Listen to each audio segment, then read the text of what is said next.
Boa tarde, meus amores. Como vai vocês? Espero que bem. A tia Jaque tá passando para desejar um bom final de semana para vocês. E também tia Jaque veio com uma novidade.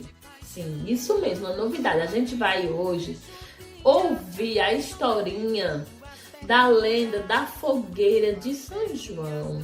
Primeiro vamos cantar nossa musiquinha.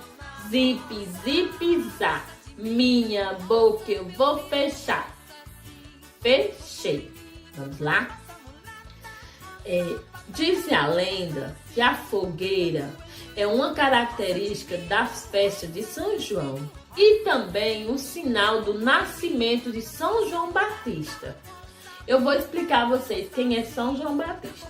Vamos lá ouvir?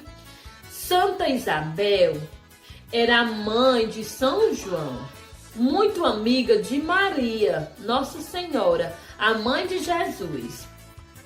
Certo dia, ela foi fazer uma visita a Maria e contou uma grande novidade, que estava grávida, isso mesmo, e que seu bebê se chamaria João Batista.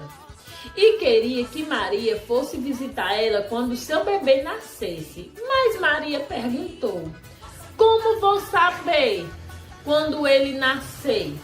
Maria, não se preocupe, quando o João nascer, eu vou acender uma fogueira bem grande e você vai poder ver daqui da sua casa que o meu bebê nasceu.